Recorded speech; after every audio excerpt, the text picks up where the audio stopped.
Well, breaking news from the FIFA World Cup. Ghana midfielder Thomas Partey has been ruled out of his team's opening match in Toronto after being denied entry into Canada. The 32-year-old Villarreal midfielder was previously charged by the London Metropolitan Police with 7 counts of rape and 1 count of sexual assault that had allegedly occurred from 2020 to 2022 when he played for Arsenal. Partey pleaded not guilty in April and his trial is scheduled for November of 2026. In a statement to CBS Sports football correspondent James Bench, FIFA confirmed the visa refusal, stating FIFA can confirm that the player Thomas Partey was unable to travel from Ghana's team base camp in Boston to Canada for their first match against Panama on Wednesday, 17th of June, as his visa application has been refused by the Canadian government. FIFA is not involved in the immigration process of host countries, including the adjudication of visas.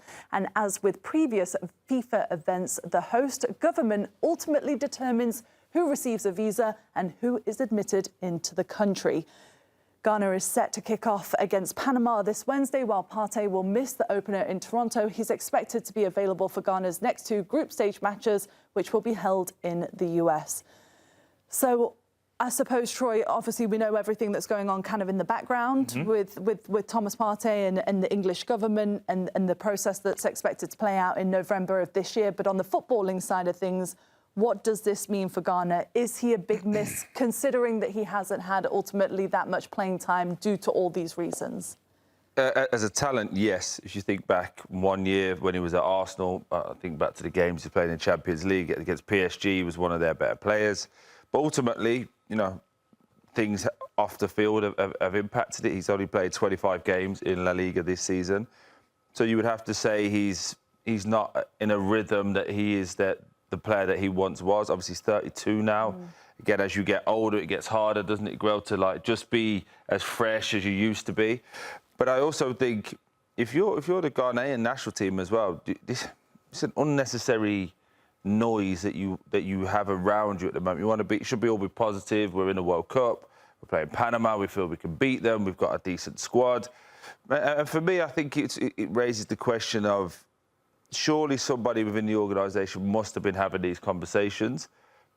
Did it run a risk of actually taking him anyway? He hasn't played a great deal of games, I allude to, but I think it's always messy. And I don't like when off-the-field stuff interferes with his football stuff, because we get in this weird space of where if you're being positive about him as a footballer, people say, oh, you're forgetting the off-field stuff. And if you talk about the off-field stuff, people go, oh, you're not talking about the football. So it creates confusion, and I hope it all gets cleared up very, very quickly, because this has been since 2020 to 2022. We're now in 2026. Yeah. 4 years removed. So, you know, for any person who's involved, they will say it'll feel like it was yesterday, but I also think it needs to be cleared up a little bit quicker. Yeah, it's obviously not a straightforward situation, a tricky one for sure. I think Ghana looked at it like, okay, first of all, the trial's not till November, right? So they can't punish someone regardless of what the facts are. They're going to figure that out in November, what that goes on off the field. But for Ghana, they look at it and think, okay, experience, been at the highest level. I don't know how many players in Ghana have played the level that Partey's played. Some of the teams he's played in, some of the games he's been in, and when you're about to go into a World Cup, which is the world's biggest stage, and you want to put Ghana in the storylines, and you want to put Ghana, you want to make that story, you want to be successful at all costs. I guess you look at Partey and say, this is a guy we need to have inside the team. Yeah, it didn't maybe have the most consistent season with Villarreal, but still, I think Ghana looked at him and said, look, we've got to be competitive, as competitive as possible, and so he becomes an important piece of what they want to do on the pitch. 32 appearances in all competitions. You can see no goal involvements, though. I think the other thing is we talk about the group so much, and we just saw it kind of with Canada and Bosnia. Sometimes that first game is absolutely crucial in determining the outcome. They're in a group with England and Croatia.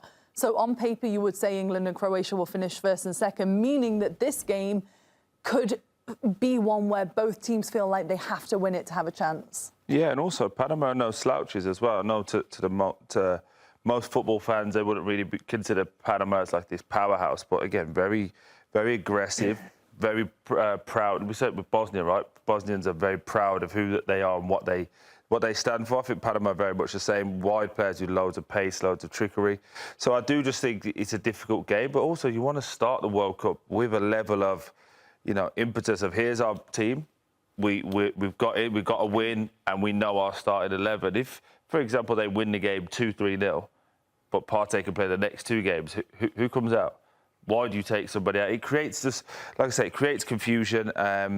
But again, it's unfortunate. Again, every single time we seem to be talking about football at the moment, it seems to be some off-field stuff, and that's it's always tricky for all of us to try and handle the situation.